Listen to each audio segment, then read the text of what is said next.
You know the image.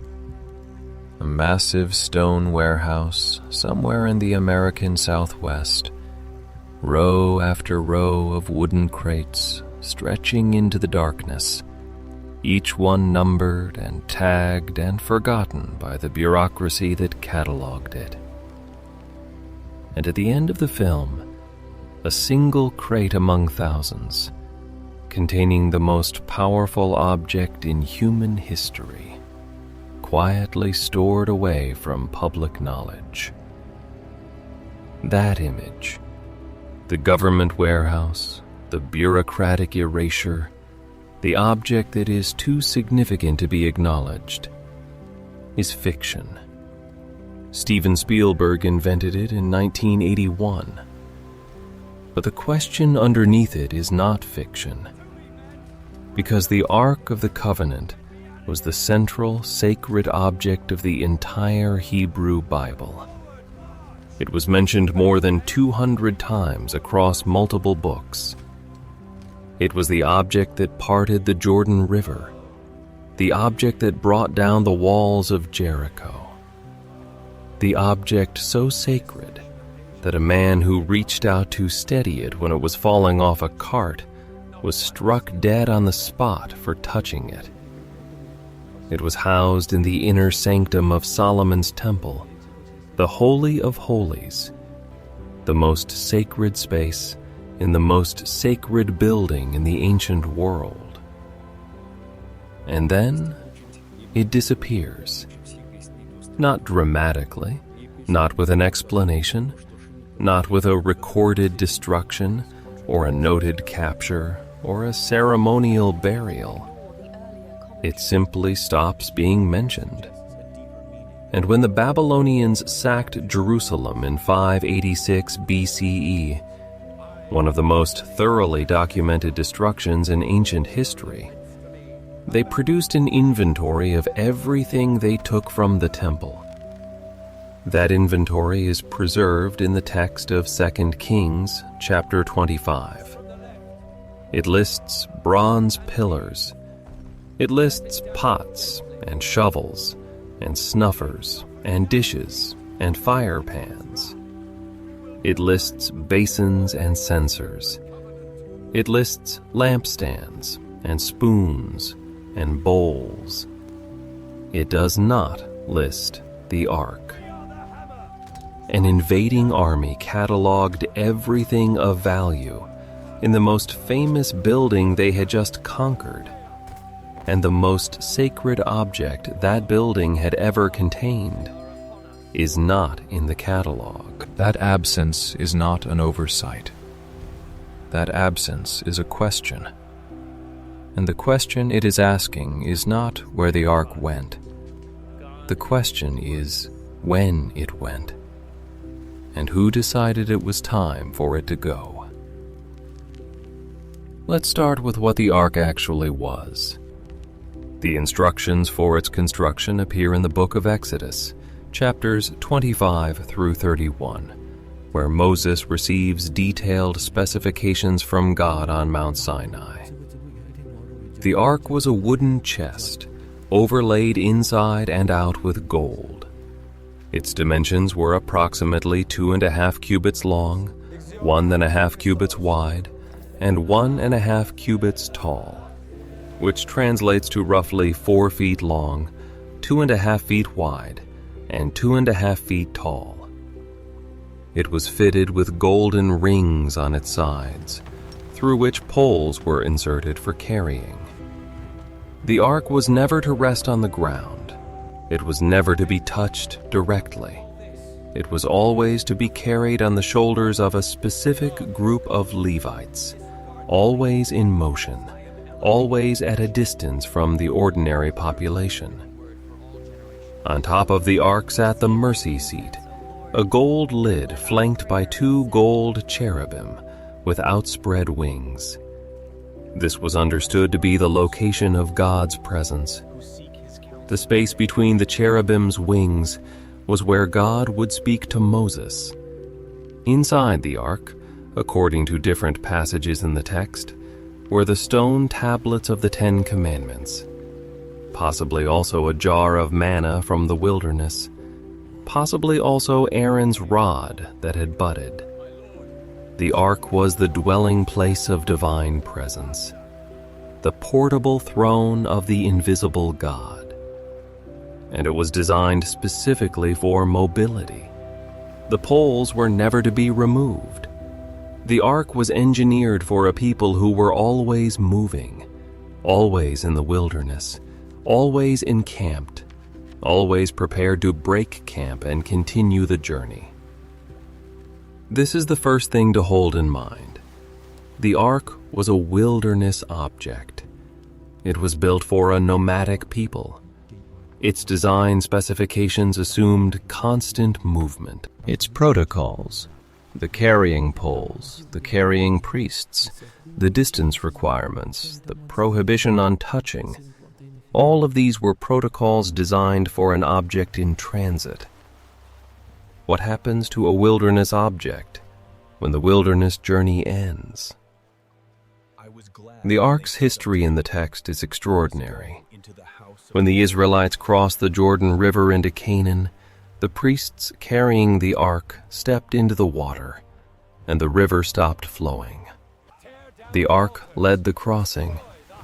When the army circled Jericho for 7 days, the ark was carried in the procession, and on the 7th day, the walls fell. The ark was the active presence of God in the military campaigns of settlement. During the period of the Judges, the ark was kept at Shiloh, a religious center in the hill country. When the Israelites went to war against the Philistines and were losing badly, they sent to Shiloh and brought the ark to the battlefield, hoping its presence would reverse their fortunes. The tactic failed. The Israelites were defeated. The ark was captured by the Philistines. This episode is remarkable, not just for what happened, but for what it reveals about the ark's function. The leaders of Israel treated the ark as a military asset. Bring it to the battlefield. Put it on the front line. Let divine presence turn the tide. The Philistines kept the ark for 7 months. During this time, the text reports, various disasters afflicted the cities where it was kept: plague, tumors, mice. The Philistines eventually sent it back, loaded on a cart pulled by 2 cows, with gold offerings to appease whatever power the object contained. The cows, without any human direction, pulled the cart directly to the Israelite border. David eventually brought the ark to Jerusalem, to the city he had made his capital. The procession was elaborate and joyful. David danced before the ark as it entered the city. And then it was placed in a tent. Not a permanent structure, a tent, still portable, still consistent with its nomadic origins. It was David's son Solomon who would change this. Solomon's temple was completed around 960 BCE, though scholars debate the exact date. It was a permanent stone structure, the most magnificent building ever constructed in Jerusalem. And at its center, in the inner sanctum, the Holy of Holies, a room 20 cubits by 20 cubits by 20 cubits, completely dark, accessible only to the high priest, and only on one specific day each year, Solomon placed the Ark of the Covenant. The moment the Ark entered the temple, something shifted in the narrative. Before this point, the Ark had been the central active presence in the Israelite story. It went places. It did things. It led armies and crossed rivers and sat in tents and moved from city to city and was captured and returned and transported with elaborate ceremony. After the dedication of Solomon's temple, the Ark enters a room and essentially stops appearing in the narrative. This is not a complete absence. The Ark is mentioned occasionally in the subsequent chapters of Kings and Chronicles, but the character of those mentions changes dramatically. The Ark is no longer doing things. It is simply being described as present in the temple, as part of the furniture, as one element of the sacred space. The Ark, as actor, disappears. What remains is the Ark as decoration. And then, gradually, even that disappears. The gap in the record becomes unmistakable when you pay attention to what is happening politically and religiously in the period between Solomon's temple and the Babylonian conquest. The kingdom split after Solomon's death. The northern kingdom of Israel and the southern kingdom of Judah went their separate ways, each with their own political structures, their own religious practices, their own priestly traditions. In the southern kingdom, centered on Jerusalem, the temple became increasingly central to religious identity, but at the same time, worship was happening in many other places, high places. Local shrines on hills and in valleys were used for worship throughout the countryside. Different priesthoods competed for authority. Different religious practices coexisted, some of them drawing on traditions that the Jerusalem establishment considered illegitimate or dangerous. Into this complicated religious landscape, a king named Josiah came to power in the late 7th century BCE. Josiah's reforms are one of the most significant episodes in the religious history of ancient Israel, and they are directly relevant to the disappearance of the Ark. The reforms are described in 2 Kings, chapters 22 and 23. A book of the law, identified by most scholars as an early version of the book of Deuteronomy, was discovered in the temple during renovation work. When the book was read to Josiah, he was shaken. The religious practices of his kingdom were not in conformity with what the book prescribed. Josiah responded with a sweeping centralization of Israelite religion. He destroyed the high places, the local shrines throughout the countryside. He eliminated the local priesthoods that served them. He abolished worship at any location other than the Jerusalem temple. He consolidated all legitimate religious practice into a single centralized institution under his direct control. This was not simply a religious reform. It was an administrative revolution. Josiah was nationalizing religion. He was eliminating the distributed, decentralized, locally controlled religious practices that had existed alongside the Jerusalem temple for generations. And he was replacing them with a single mandatory institution. Consider what this means for the Ark. The Ark was the symbol of the wilderness period, the era before kings, before temples, before settled institutions. It was the object around which the 12 tribes had gathered when they were a people without a land, without a capital, without a hierarchy. It represented a form of religious practice that was mobile, distributed, not dependent on any single location. Josiah's reform was the exact opposite of everything the Ark represented. The Ark was the portable dwelling of a God who went wherever the people went. Josiah's reform proclaimed that God had a single address, the Jerusalem temple. You did not bring God to your local shrine. You went to Jerusalem, or you did not worship at all. In this political context, the Ark was not just irrelevant, It was symbolically dangerous.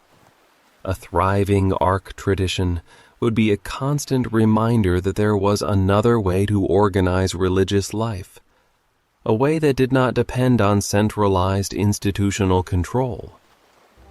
The Ark was, in a sense, the founding document of religious decentralization, and Josiah was trying to eliminate religious decentralization entirely. Now look at what happens in the text of Jeremiah, a prophet who was active during and after Josiah's reign. Jeremiah chapter 3, verses 15 through 17, contains a passage that most readers skip over without recognizing its significance. The passage describes a future time when the Ark of the Covenant will no longer be remembered. It will not be missed. It will not be remade. It will not even be thought about. Read that carefully. This is not a prediction that the Ark will be destroyed. It is not a prophecy that the Ark will be lost. It is a prediction, presented as a positive vision of the future, that the Ark will be forgotten, that it will no longer be central to Israelite religious consciousness. Why would a prophet present the forgetting of the most sacred object in Israelite history as a positive development? Unless the forgetting was already underway. Unless the process of moving away from the Ark, administratively, theologically, textually, was something that the prophetic tradition was trying to normalize and legitimize. Unless Jeremiah was not predicting the future, but describing and justifying something that was happening in his own time. The passage in Jeremiah functions as a theological explanation for an administrative fact. The Ark is going away. Here is why that is acceptable. Here is how to understand this loss as gain rather than diminishment. This is the structure of a policy justification, not a spontaneous prophecy. The Babylonian conquest of Jerusalem in 586 BCE is one of the most thoroughly documented events in the ancient world. The Babylonians were meticulous record keepers. They cataloged the kingdoms they conquered, the tribute they collected, the objects they seized. When Nebuchadnezzar's forces took Jerusalem and destroyed the temple, they produced an inventory of the spoils. 2 Kings chapter 25, verses 13 through 17, describes what was taken from the temple. Bronze pillars, their height and circumference noted, bronze sea, the great basin, bronze stands, pots and shovels and snuffers and dishes and fire pans, bowls and censers, bronze work, silver and gold from the smaller vessels. The Babylonians were stripped the temple systematically and documented what they took. The Ark of the Covenant is not in the list. This fact has been discussed by scholars and commentators for centuries. Various explanations have been offered. The Babylonians didn't take it because it wasn't there. They didn't take it because they didn't recognize its significance. They did take it and just didn't record it. But consider the most straightforward interpretation. The most powerful, most sacred, most symbolically significant object in the temple, the object that had been the central focus of Israelite religion for centuries, is absent from a comprehensive inventory of temple contents taken by an invading army that was trying to be thorough. The most natural explanation is the simplest one. The Ark wasn't there because it had been removed before the Babylonians arrived. Not by the Babylonians, by someone else, earlier, deliberately. Here is where the evidence from Josiah's reforms becomes particularly significant. 2 Chronicles chapter 35, verse 3, contains a passage that is easy to miss, but that may be the most revealing piece of evidence in the entire Ark mystery. It describes Josiah instructing the Levites, the priests whose specific responsibility had always been to carry the Ark, as follows. Put the holy Ark in the house that Solomon built. You do not need to carry it on your shoulders. Serve now the Lord your God and his people, Israel. Josiah is telling the Ark carriers to stop carrying the Ark. He is explicitly instructing the priests, who had always been in motion with the Ark, to put it down, to stop moving it, to leave it in one place. The traditional interpretation of this passage is that Josiah is simply ensuring the Ark is properly housed in the temple. But another reading is available. This passage could be read as a formal administrative decision to decommission the Ark's active role. The Levites who carried it are being reassigned. Their function as Ark carriers is being terminated. The Ark is being institutionalized, moved from active to inactive status, from mobile to static, from the center of religious practice to a relic housed in a back room. And then, from this moment in Josiah's reign until the Babylonian conquest, the Ark effectively disappears from the narrative. The sequence is: Josiah reforms. Josiah reassigns the Ark carriers. The Ark stops appearing actively in the text. The Babylonians arrive. The Babylonians catalog the temple. The Ark is not in the catalog. The sequence suggests a specific history. Under Josiah's centralization, the Ark was removed from its central symbolic position. Its portable, wilderness-era function was incompatible with his vision of a permanent, centralized, institutionalized religion.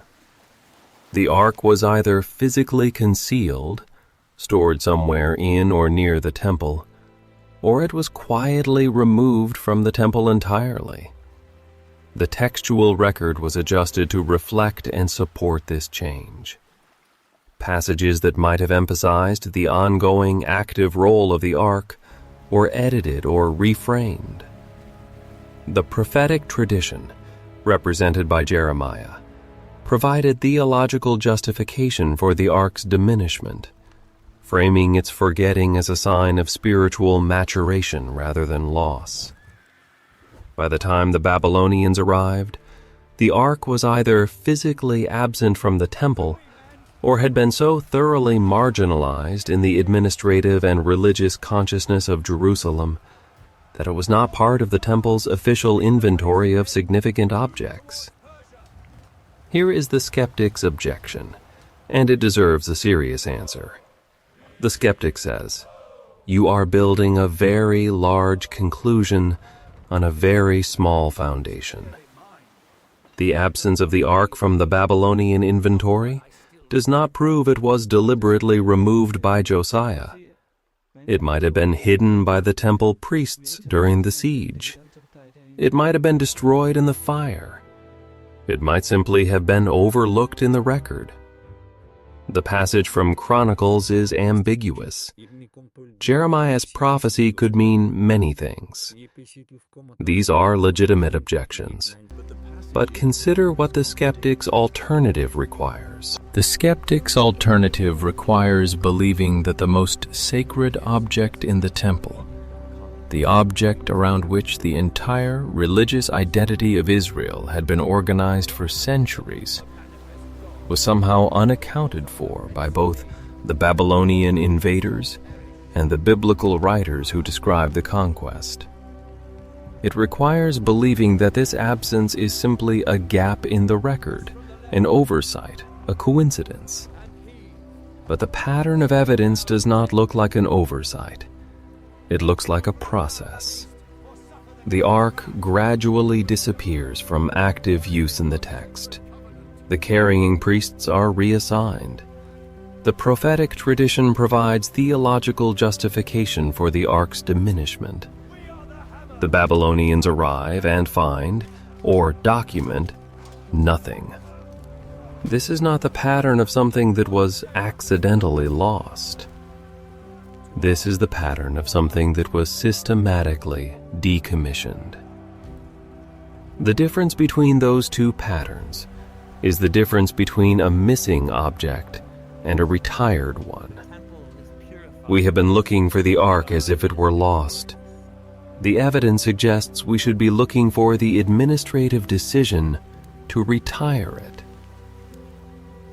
There is a broader principle embedded in this investigation that extends well beyond the ark.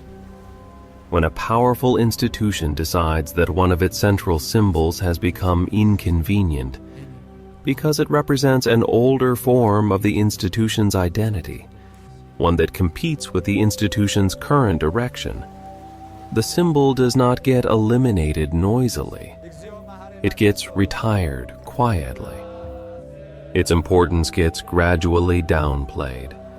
Its function gets described as something that has been superseded by something better. The people who maintained it get reassigned to other duties, and the institutional memory of its former centrality slowly fades. This is not a cynical observation. It is a description of how large institutions manage symbolic transitions. Josiah needed to centralize Israelite religion. The distributed, portable, wilderness-era tradition embodied in the ark was incompatible with that centralization. The ark needed to go. Not dramatically, not with a public controversy, but administratively, quietly, with appropriate theological justification provided by the prophetic tradition. The result was an object that had been mentioned hundreds of times across multiple books of the Hebrew Bible, simply vanishing from the record, not with an explanation, but with a silence. And that silence is more informative than most explanations. The Indiana Jones version of this story ends with an action sequence and a government warehouse. The actual version ends differently. It ends with a bureaucrat, probably in Josiah's administration, probably sometime in the late 7th century BCE, making a decision that the ark's time had passed, that the portable sanctuary of a nomadic people did not belong in the permanent temple of a settled monarchy with centralized religious control, that the symbol of an older, distributed, mobile faith needed to be retired in favor of a symbol of the new, fixed, institutionalized one. The decision was probably not recorded as such. Administrative decisions of this kind rarely are. There was no press release, no formal announcement, just a reassignment of the carrying priests, just a gradual disappearance from the records, just a prophet explaining gently that it would be all right to forget. And then, silence. The Babylonians came. They cataloged everything. The ark was not in the catalog. Not because the Babylonians missed it, because by the time they arrived, it had already been removed from the inventory. Quietly, administratively, as a line item written off in the ledger of a religion that had decided to move in a different direction. We are accustomed to thinking that history is changed by armies and disasters, by battles won and cities sacked and temples burned. But sometimes history is changed by a signature on a piece of papyrus, by a reassignment order, by a theological justification provided to explain why an old symbol is no longer needed, by a list that doesn't include something that should be on it. The first recorded corporate rebranding may have happened 2,600 years ago in Jerusalem. The most powerful symbol in the ancient Near East was quietly retired when it no longer served the institutional needs of the organization that had built its identity around it. And the evidence for this, if you know where to look, is not in the places that still have the Ark. It is in the place where the Ark should appear and doesn't. In the Babylonian inventory, in the Jeremiah prophecy, in Josiah's reassignment order to the carrying priests, in the silence that follows. The Ark didn't vanish. It was filed away, and the filing may be the most significant document in the entire story.